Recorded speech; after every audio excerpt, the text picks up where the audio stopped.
Hello, and welcome to another Fantasy Premier League video. My name is Steve, and we're back from the international break to revisit the dilemmas that I had coming out of Game Week 11. Now, I've got a couple of new flags for Mbeumo and Foden in my team, with Greaves going from a red to orange. Not that that really helps my team much at all, as he's basically been useless whenever I've called upon him.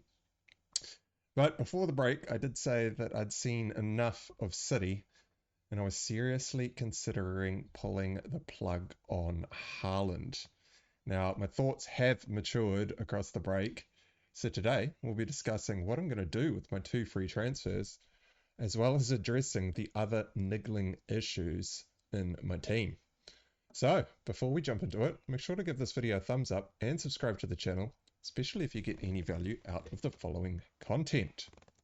Right, so to recap the dilemmas ahead of that I discussed ahead of the international break, Haaland's lack of returns is the main reason that my team has been suffering over the last few game weeks. And I've been contemplating whether I should even be holding on to Haaland, given his Rodri-less output since game week 6 has been 2 goals in 6 games, receiving no bonus points across that stretch. Now also, Salah is away to Southampton this weekend, and he could absolutely kill my season if I don't end up owning him and he goes mental.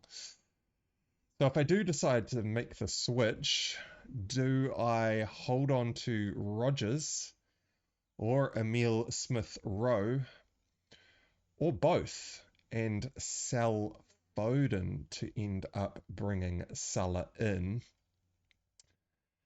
And if I do go and make the switch to sell the big lad up front, am I just going to get punished again by selling yet another big asset that goes on to get another double-digit return?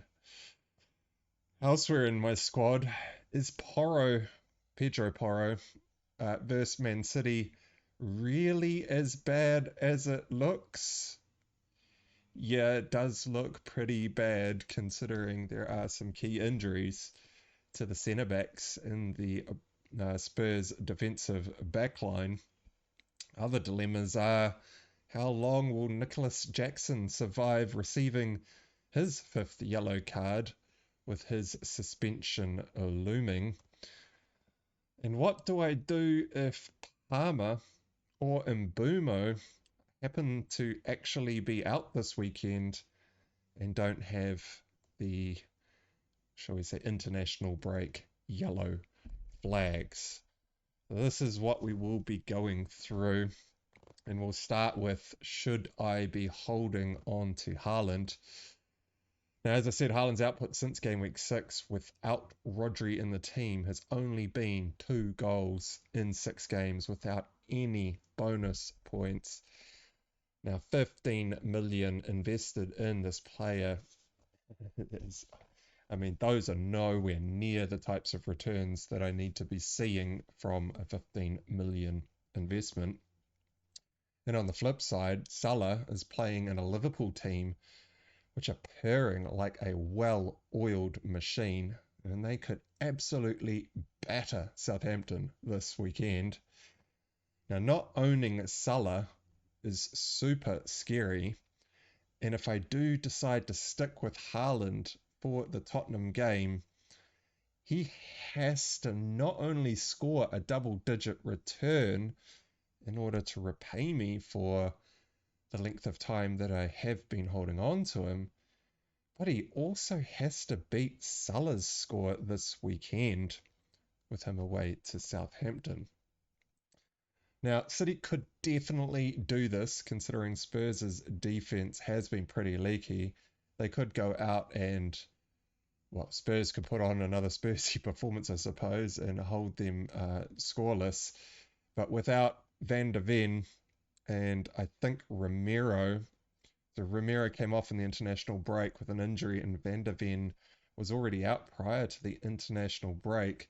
So Spurs could actually be without their two first choice centre backs, having to play probably Dragerson and Ben Davies. However, if these are the players that Postecoglou is going to have to field this weekend, then I'm almost certain that he's going to be deploying a deep block. And even if they are fit, even if Romero and Van der Ven do happen to be fit for this weekend, Postecoglou could still deploy the deep block anyway. I'm not saying that just because they're out that they will definitely deploy a deep block. We have seen Postecoglou line up in a much deeper formation when they have come up against City in the past. Now, Mikel Arteta taught the league in Game Week 5 exactly how to defend against City when he deployed a 6-3-0 when they went down to 10 men. 10 men? When they went down to 10 men with, actually, forget, might have been Trossard who got sent off in that game. Now, City actually did struggle to break down that 6-3-0. And it was actually quite effective because they had quite a lot of cover for the wide men. So Pep's system very much does depend on the wide men and trying to get them into 1v1 situations. But when Arteta put 6 at the back, it was always 2 or 3 men out on the wings trying to close down the wingers, and they just kind of stepped forward with the ball, saw that there was 2 or 3 men there, and then just ended up rotating the ball around the back line, and they just went side to side and just could not break down the Arsenal 10-men defense. So City could totally struggle to break this down again if this is what Postecoglou has planned for this weekend. So long story short, and having thought on it across the break, I do think there is enough to pull the plug on Haaland for a few reasons. Being without Rodri is huge for Man City. That CDM role for any Premier League team is incredibly crucial, and the caliber of Rodri not being in the squad is definitely showing. Haaland is not at all worth the 15 million price tag based on the output that he has been outputting since Rodri had his season-ending ACL injury. And these funds can be way better invested elsewhere in my team. And I am going to have to invest some funds into my bench for the upcoming fixture congestion and the fact that I do have looming suspensions in my team. So I will be selling Haaland this weekend. Now, of course, the big question is, who do I replace Haaland with? Now, in my last video heading into the international break after Game Week 11, I noted that I was actually eyeing up Danny Welbeck from Brighton as my early thoughts for the player I'd bring in if I was, in fact, going to sell Haaland. Now, the reason I was looking at Welbeck and not João Pedro was that Pedro was only just back playing in Game Week 11, coming off the bench for the final 25 minutes against Man City, in which he did score a goal and an assist, coming away with double-digit return. I can't remember exactly how many points it was, but in only 25 minutes of game time. Now, when I first floated the idea, I wasn't too sure if Pedro would start in Game Week 12, and I was looking at the possibility or probability that I would probably be doubling up on Brighton anyway, and so bringing in Welbeck first, as he was almost certainly going to start in Game Week 12, and then buying João Pedro in Game Week 13 or onwards looked like the play. However, Pedro wasn't called up by Brazil due to that injury that he was coming back from. So he's actually had the couple of weeks to train with the Brighton squad.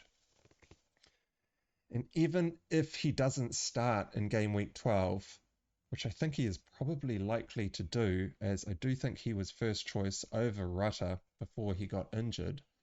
But even if he doesn't start, I do think he's going to be a good long-term hold, assuming he stays fit, of course, and he can do damage off the bench, like what we saw in game week 11 against a pretty decent opponent in Man City. And so João Pedro is the man that I am looking or will be bringing in for game week 12 and just hoping that he gets his start this weekend. Now, on Brighton, I really like the look of this 4-4-2 system that that Hurtzler has been playing and which worked very well against City in game week 11. And Belieber also looked outstanding in the center of the park, which looks really good for Brighton's attacking and defensive prospects. 5.4 million for a João Pedro with a humming Brighton squad with two men up front, which, I mean, I don't think there's any other Premier League team that's actually currently playing with two men up top. And so the centre backs are actually having to mark man to man. And so Danny Welbeck and João Pedro are looking pretty decent. So I'll be selling Haaland to João Pedro. And this move is obviously in order to facilitate bringing in Mo Salah. And so the three main options in my team is I can either sell Rodgers, Emile Smith-Rowe, or potentially even Phil Foden. Now, Rodgers, I actually brought in, I purchased him for 5.1 million. He's now up to 5.4, so I do have about 0.3 million tied up in him. In fact, I probably could have just showed you with this view here. I didn't need to jump across. Sale price of 5.2 million, so the buyback would be an extra 0.2. So I don't actually have 0.3 tied up in him. That's just the difference between current prices. But Rodgers does have a pretty nice run of fixtures. Crystal Palace at home in game week 12. Chelsea away in game week 13. Okay, that's a little bit tough. But then Brentford at home in game week 14. Brentford have actually been shipping quite a few chances. And then followed up by Southampton in game week 15. These are three very nice home games in the next four, with just a tricky game away to Chelsea in game week 13. And so I'm not too keen on selling Rodgers because I think he's probably one of the best enablers available at the moment, apart from probably João Pedro. I would say he was probably the standout cheap enabling option. But considering I will be building a bench over the coming weeks, I will be rotating my attackers, and so having Rodgers rotating with someone like João Pedro or whoever I end up upgrading Stewart to looks like the way that I'm probably going to go. So I'm going to hold on to Rodgers. Now, I was seriously considering selling Emile Smith-Rowe because back in game week 7 against Man City, why does it exit out when you click on that? It's kind of weird. Game week 7 against Man City, Emile Smith-Rowe was benched coming on for the last 25 minutes of that match, and he was benched in favour of a central defensive midfielder. And when I did have my eyes looking a little bit further at the fixture schedule, I was looking at game week 13 thinking, wow, there is a possibility that Emile Smith-Rowe might be benched away to Spurs in game week 13. And then game weeks 15 and 16, if Hurtzler does decide to go for sorry, not Hertzler, if Jesus, Marco Silva does decide to go with a defensive midfielder in favour over Emile Smith-Rowe, then Arsenal in game week 15 and Liverpool in game week 16 looks very likely that Emile Smith-Rowe could be benched for those games. But he does have Wolves at home this week in game week 13, and Wolves have been shipping all sorts of chances across the first 11 game weeks. And so Emile Smith-Rowe is actually quite a nice differential heading into game week 12. I don't think too many managers out there do own him. Where's his ownership levels? Let's see if this is... So he's owned by 27% globally. And if we just have a little look at maybe competitive, in the top 250k, he's only owned by 30.9% of managers, which gives me 70% EO advantage for this Wolves fixture. I'm thinking that is, I'd really like to roll in with that for game week 12, especially considering the performance last week. Came away with double-digit return and had a goal disallowed for offside, barely offside as well. Instead of an 11-pointer, that could have easily been 16, 17 points, depending on what bonus he came away with there. And so I'm really looking at selling Phil Foden and getting rid of both of my Man City assets for this Tottenham fixture. Now, there are some additional reasons why Foden is probably the best player to sell in my team. So in the last game week, I don't like the fact that KDB came on and played the majority of his minutes in Foden's spot. So as soon as KDB was subbed on, he was put into that one of the dual cam roles, sitting a little bit more on the right-hand side, which is where Foden sits. But also he was the man that was left further forward, which is what Foden had been doing up until that point. So basically, KDB subbed straight into where Foden had been playing the majority of his minutes. Now, when that happened, Foden did get shifted out to right wing for about 5 or 6 minutes, and then they called an audible and then shifted him out to left wing, which then moved Matheus Nunes, who was at left wing, back into a central spot to sit alongside KDB. And that took Bernardo Silva out of that box-to-box midfielder spot and put him out to right wing. So there was a massive pack reshuffle when KDB came in within that first 5 minutes. Now, the injury list at Man City probably dictated the fact that Foden did end up out on the left wing. But unfortunately, with the injury list still quite long, that does mean he could still end up out wide again. City also didn't have a shot on target in the entire second half in game week 11 against Brighton. And Brighton actually looked like the better side for the entire match. Now, Foden has picked up a flag across the international break.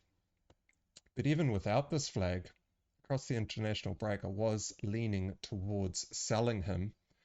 Now that will allow me to hold on to Emile Smith-Rowe to play him against Wolves and potentially move Emile Smith-Rowe on in game week 13 for someone like Saka in order to distribute the Haaland funds. Because obviously if I'm going Haaland all the way down to João Pedro, so from 15.1 or 2 million all the way down to 5.4 million, and then upgrading my most expensive asset in midfield to Salah will leave quite a lot of money sitting in the bank for game week 12, which is another reason why I was looking at Rodgers and Emile Smith-Rowe as the main makeways for Salah. But I think Foden is the man that has to go. If he ends up out on the wing, not even taking a shot in the entire second half, and he's going to be moved away from the centre of the park if KDB happens to be playing in his role yet again in game week 12, assuming that KDB starts. I think it's just time to pull the plug on City entirely. Now, unfortunately, this does mean I'll have to play Pedro Porro against Man City at the Etihad.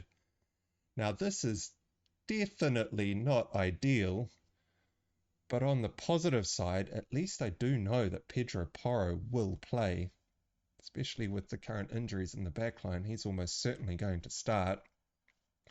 Now, Spurs' run of fixtures across the next 4 game weeks are not great reading from a defensive standpoint, even out for the next 6 game weeks. I mean, Man City away in 12, Fulham at home in 13. I mean, Fulham have been attacking quite well. They probably concede there. Bournemouth away in 14. Bournemouth have been attacking very well.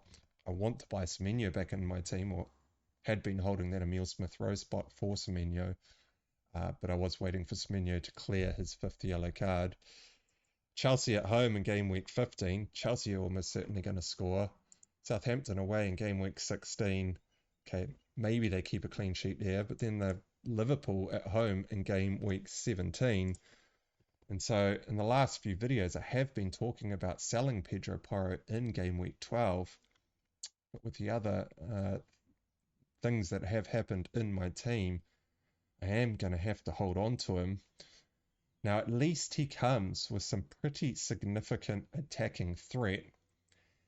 And with Maddison out of favour, Porro does pick up more set pieces. Maddison hasn't actually been starting for the last couple of game weeks, only picking up dribs and drabs at the end of the match. So it is a terrible fixture and one that they're probably going to concede in. But given the attacking threat and the fact that I know he definitely is going to play, I don't think it's going to be worth taking a hit in order to get rid of Pedro Porro for game week 12. And to address the other dilemma sitting in my team, Nicholas Jackson, how long is he going to survive before receiving his 5th yellow card? Now, Jackson does pick up yellow cards like nobody's business. In fact, last season, I think he even received 2 of his yellow cards while he wasn't even on the pitch. Picking up yellow cards sitting on the bench, almost certainly, I think they were for dissent.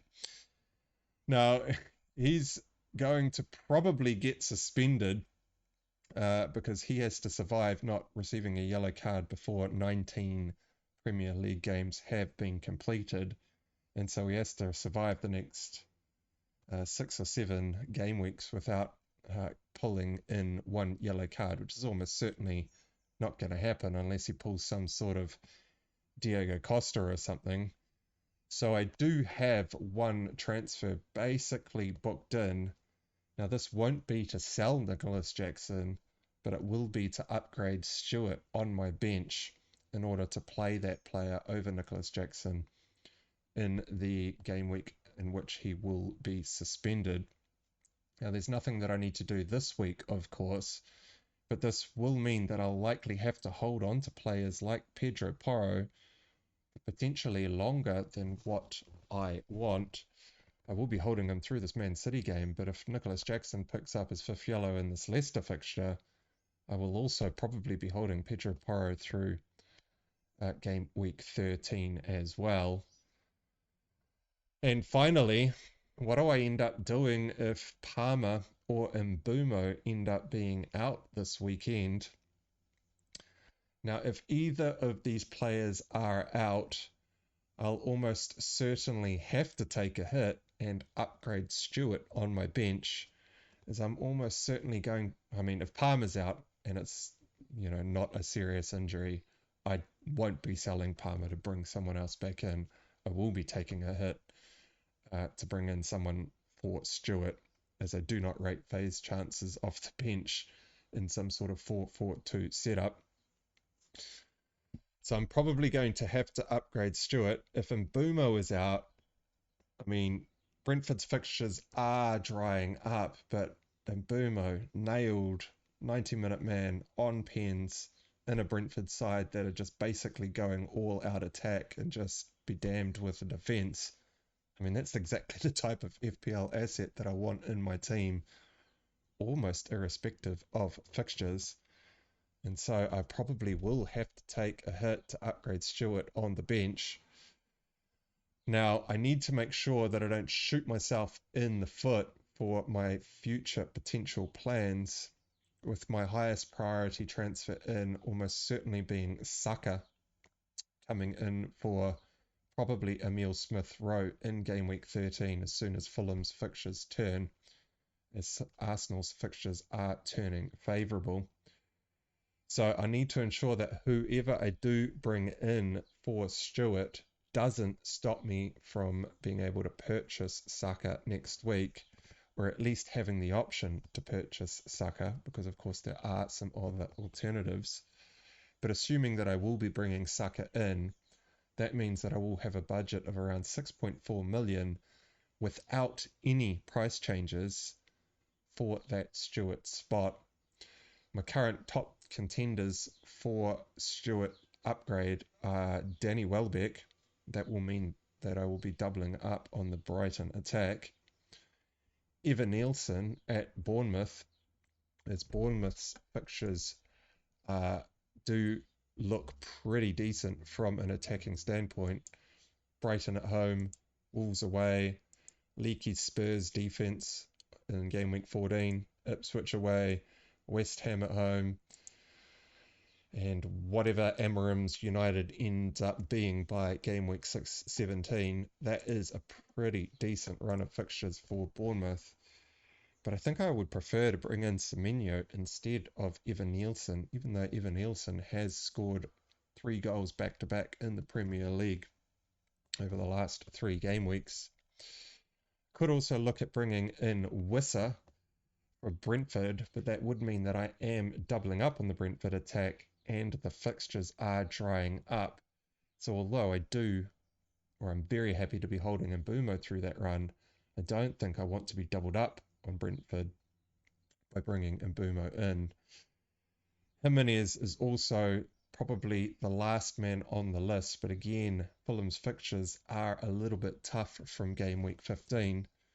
Probably don't need to go through those. But those are the top 4 cheap contenders that I will look to bring in for a hit if Palmer or Mbeumo do happen to be out. The other alternative is that I could say no to Saka and bring in either Havertz or Isak in this Stewart spot. But I do think Saka is going to be my priority purchase. So I am almost certainly looking at Danny Welbeck as the most likely man that I will be bringing in if I'm forced to take a hit this weekend. I've actually been pretty impressed with the football that I have seen coming out of Brighton over the last couple of game weeks, and so I'm quite happy to be doubling up on that attack. And alright, well that wraps up this video, so don't forget to like and subscribe, and leave us a comment to tell us what you think. Thanks for watching, and I'll see you all again next time.